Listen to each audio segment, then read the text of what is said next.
We've been given £200 to buy the best bike possible. Gravel is serious competition these days, but it's certainly not lost its fun factor.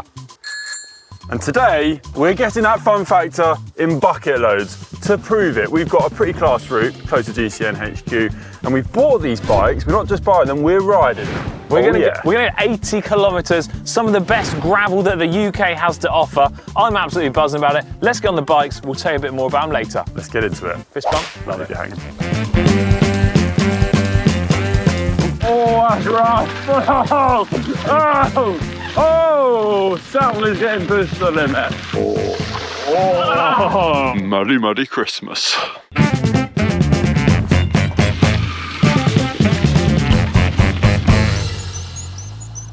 I probably shouldn't have acted that out, should I?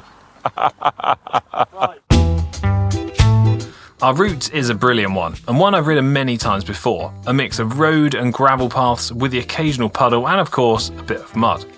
Essentially, we're travelling around the perimeter of the Salisbury Plain, which is an area rich in history and heritage. Oh, and there's a posh farm shop at the end for lunch, and the last one there pays. In my opinion, you can't compete with US gravel, and for us Europeans, the prospect of big open roads into the Kansas prairie feels like a far-off dream, but you can still find brilliant gravel close by. Gravel is super competitive these days, but its roots are also mainly about having fun on bikes and sharing an adventure, no matter how big or small. Of course, we all love the latest tech, but sometimes we all need a reminder that cycling is about having fun. Forgetting the serious side is part of why the gravel scene boomed, and you can buy a heck of a lot of bike for £200 or dollars. Apparently, including a beach cruiser. What's this all about? Well, I bought a beach cruiser. I got this for £150. It was a nod to a couple of legends that completed Unbound this year on beach cruisers. It's a beautiful bike. Suspension seat post, nice high volume tyres. It's going to be comfy, under budget by £50, so I'm doing well. Looking forward to this. Two things from me. One, you were absolutely robbed at £150, and you've also missed the coolest part about it, that it's got a kickstand. Well, I was going to say that, but this is the sort of bike which you have fun on, and for me, that's what gravel is. We're not on a Californian beach. To me, you haven't got the bike designed for fun. Of course it is. You've got the classic Alex. You tried to optimise every little step of your setup. Pause a second. Let me tell you about my bike. Right, this is the cheapest road bike you can buy new on the internet in the entire world. I know that for fact because Dan found this bike on the internet, and he is the tightest guy I know. Okay, first and foremost, I've seen a few upgrades that you've done on this bike. Well, so where did you find these and how much were they? The bike, just under £100. My tyres, £30 each. That's £160. Okay. A couple of bits I had to spare at home. Carbon bottle cage, my mountain bike pedals. Oh, and I've put Wahoo's latest supercomputer on the bike, which now means the bike is worth about 5.5 times its original value. Where did you find that in your parts bin? Yeah, it was just obscured by some Durex cranks. Just lying about. Jokes aside, this is the epitome of what gravel is all about. It means anything. It's basically what most people want out of gravel is something like road cycling, just a little bit off-road. Yeah. So I've got a road bike with off-road tyres, job done. No, fair play, mate. I mean, it goes to show as well that you can fit those in the bike. Oh, he's getting going. Come on. All right. Hold on, let me just get my kickstand up. Right. Time for some gravel. Let's do it.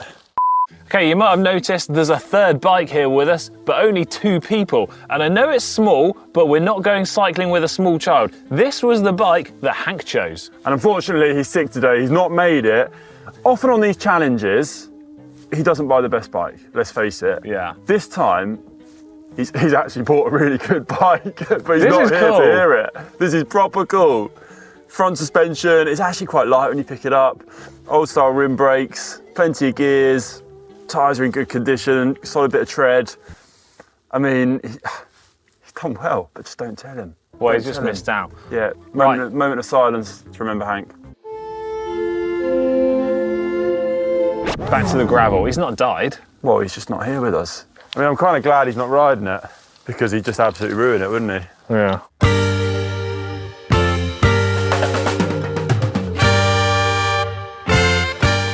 Oh, this is nice. This is nice. I feel like I'm literally riding an armchair. I feel like you're going to be lacking in the speed department. Yeah. Let the gravel commence. I feel cursed with gravel on GCN. It always rains. This is proper gravel though, isn't it? I feel like I'm back at Unbound. Okay, first bit of off-road. So far, my 33mm tyres are starting to shake my teeth out somewhat. How's it going for you? I'm doing pretty well. I'm feeling super comfy. I mean, it's mostly downhill. The bike's rolling along nicely. I'm yet to try and go uphill, and I think that's not going to be as easy. We've actually got quite a big hill to go up halfway around this ride. Hopefully. Like, I almost don't think you got any chance of riding it. Wow! Right, to the gravel.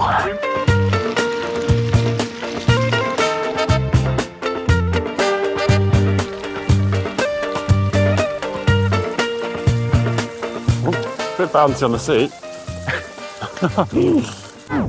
Just had a mechanical. I think I'm just letting more of it out. I'm going to keep warming the buzz while you figure it out, mate. Yeah. Just let me know if you need help changing an inner tube. No, I got it. 20, 30 kilometres, maybe less. Should have spent some of that spare cash I had on it, upgraded inner tubes. I probably shouldn't have acted that out, should I? Right, shall we? Yeah, come on.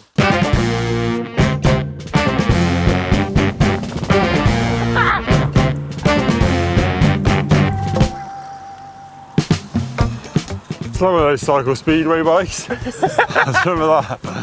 Oh, so the route has been brilliant gravel so far. Obviously, slightly more challenging in winter compared to summer in terms of the mud and the moisture, but it's not flat. And that has been a whopper of a climb behind me. I'm just under geared on my poor beach cruiser. It's its only weakness that I'm admitting to. And you kind of just have to get off and run. Bit of hiker bike, it's part of it. This is gravel. Alex has been chucking on though, pretty well to be fair, despite his early mechanicals. So we're getting to the top of this big one and pushing on, but that is a beast of a section just completed. Better get back to it, speaking of that riding. This route's not gonna ride itself. Oh, that's rough.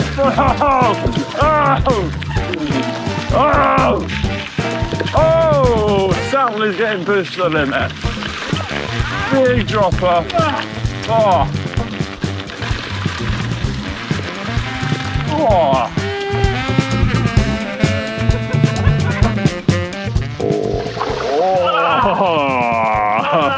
Oh.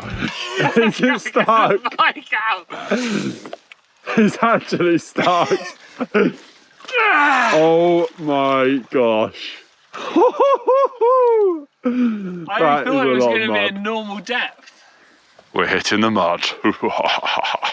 Muddy, muddy Christmas.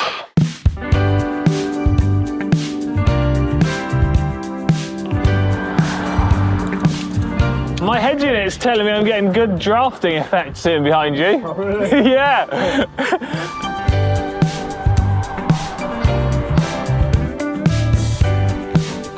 Okay, so we're a good way in. We're coming to what Alex is saying is like the best gravel section of the route. We're really getting into it now. Feeling like we're leaving civilization behind after a spell on the road. But we are having a series of mechanicals. Not from me, I may add, although I don't want to be too confident in this statement because there's still a lot still to ride. So Alex got a bit of a front puncture. We're not sure if it's a puncture or maybe a slow, or we're working on that one, but we've got a bit of a shifter. Loose shifter issue. So yeah. Luckily, we know what to do on these challenges. All the spares. I'll get this into there. It's so far back in there. How loose is it? I'll be all right with that. No, it's going to fall off. You'll be all right with that. No, the bar tape will hold it in place. I don't even know if it's a loose shifter. I think your like bars are just so flexy. No. Gotta say, I'm loving the cruiser. It's a lot of fun. As I've said, not greatest uphill, but just cruising along. The name's Jess. Brilliant. Love how the bike handles. It's like you're carving. It is like you're carving on the road. It's just a nice fluid motion that I'm really enjoying. Anyway, let's get back to it. See you on the gravel.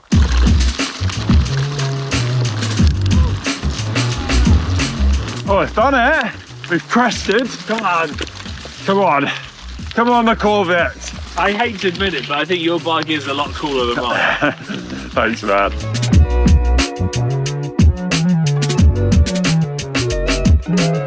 Well, weather's taking a bit more of a turn. It's getting pretty bleak up here, pretty dark. We're chucking on though, we've been having a good chat. So I must say, I am starting to get pretty close to my beach cruiser. It's just chugging on. It's never failed me. Gears clicking into place, the wheels are taking a beating. They feel super comfortable going down some of these descents. It's been a ride. It's been a ride. Different to usual. As much as I don't want to admit it, I completely agree with everything that you're saying, and I've had more problems and issues than you. My bike is clearly faster, but I'm not really enjoying it quite as much. Just those wide tyres, man, they roll and roll. The last time I actually rode one of these was, I was travelling through Costa Rica and it was very, very hot. Different weather to this, but it's just a different experience when you ride so upright. It makes you slow down and enjoy the view a bit more, I feel. Enjoy the view a bit more. Do you want to know something funny? Well, it might make you laugh, it might not make you laugh. I looked at the weather forecast for today. Do you know what it said? What? Light to mist. Yeah, that's pretty much what we've got, isn't it? Right, come on.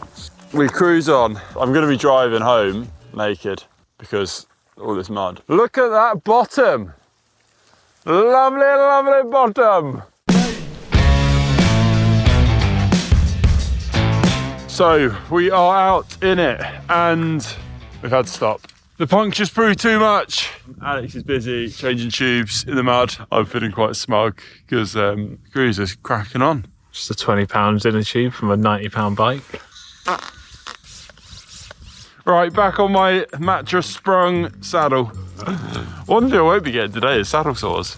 Dun, dun, dun, dun, dun, dun, dun, dun, dun, dun. I love it. I love it. Thought it'd be a good time to explain a bit more about the bike I'm riding. So, as I said, it's a beach cruiser. It's a Schwinn Corvette. It's actually a limited edition one too. Now, Schwinn has got quite a lot of history. Really old company, actually. Started in the 1800s. It made the most of the bicycle boom in America in the early 1900s. So there was huge demand for bikes. At one point, I think, they had 30 factories in the US, making over 1 million units per year. So absolutely booming, but then it suffered as the car industry took off. People rode the bikes less, were getting into automobiles.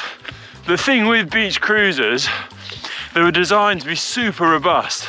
So these really voluminous, large tyres kind of roll over anything, which to me makes them quite well suited to gravel riding, as that's essentially it. Like, most of it's easy enough, but you do get some rougher sections, and just getting over that looser stuff really beneficial. Now, the demand for these dropped off a bit as the racing bike, the road bike, started to be produced, but they're so comfy to ride. The saddle on mine, it's got that suspension, you literally bounce on it. It's lovely. It's like being on a mattress, and these really wide bullhorn bars give that upright position. Really synonymous feature of this bike is the split top tube. So, kind of bar either side. I really like it. It's incredible how far forward the bottom bracket is compared to your saddle. Big cantilever brakes, which actually work quite well, but these bikes are not designed for going uphill, let's face it. That is their weakness, and I have noticed that. Come on, beach cruiser. Long way from Miami now. And anyway, when you're out here, taking in the views, taking in nature, taking in the quiet, that is what this bike allows you to do. Love it. Right, I better find where Alex is because I think he's starting to wait for me at times. Go on, get some speed up on the old girl. Woo!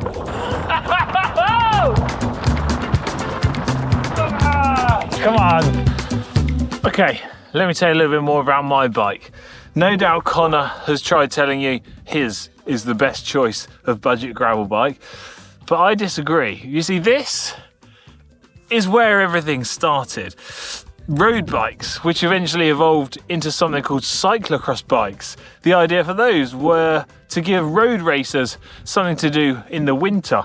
Essentially, a cyclocross bike is a road bike with slightly tweaked geometry, extra clearance, and knobbly tyres, which equates to something like this. Granted, this is very much a budget version, but it's essentially doing the same thing. From the cyclocross bike evolved what we kind of know as today the gravel bike, which has moved to using disc brakes, more relaxed geometry, clearance for even wider tyres. And actually, talking about tyres, that's probably one of the big downsides of this bike is tyre clearance. 33 millimeters is the biggest I could fit in here, which is okay, but by gravel bike standards and modern standards, pretty narrow. Gravel riding doesn't have to be expensive, and no matter how much you spend or what type of bike you have, you're always going to have fun. Anyway, it's enough waffle about my bike. Try and go catch Conor up. He's pretty blooming slow because he chose the wrong bike.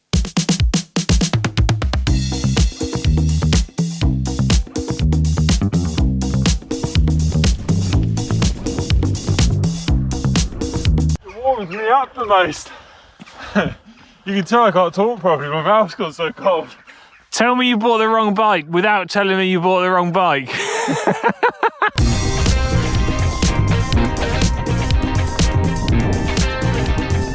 Now, I know we haven't quite finished this miniature epic yet, but Conor, what are we thinking? Are we counting this as a success? Yeah, I mean, I think this is a success. We had some minor hiccups at the start. Yeah.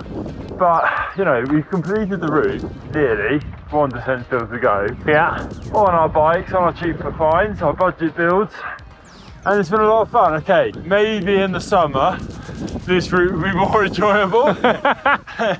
But for an epic gravel route close to home, I found it really nice.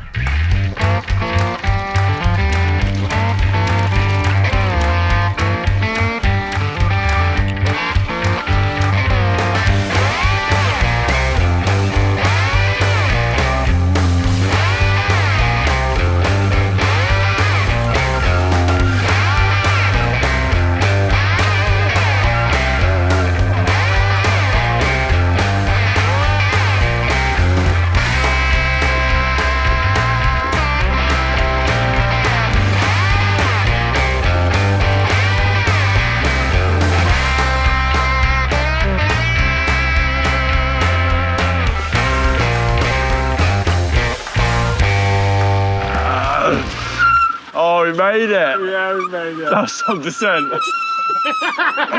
that is a warm sight. Right. We made it. We finished. We completed the route. We're pretty cold and frozen. It's basically dark now, so we only just got it by the skin of our teeth. Yeah. But yeah, It's been absolutely pretty epic. I know it might not seem like we enjoyed every single moment of it, but I actually have done. And I think the most important thing for me is that we've proven that you don't have to spend loads of money to have fun. yeah, exactly. And you get, I think you said it when we were riding, it's that feeling of accomplishment of taking on a route like this, getting to the end. It's tough at times. We have a mad old adventure on the way. And yeah, and just enjoy it. And you get to the end and you really do feel like you've accomplished like this epic ride. Well, you've earned your food and hot chocolate, that's for sure. I'm definitely having hot chocolate. I hope everyone at home has enjoyed our little cheap bike gravel adventure. If you have, get involved in the comments section down below. And also share this video far and wide with all of your friends so that you can prove that gravel biking and cycling in general doesn't have to be expensive. Yeah, and please send us some love for beach cruises in the comment section down below. Thanks for watching, everyone. We'll see you on the next one. Bye.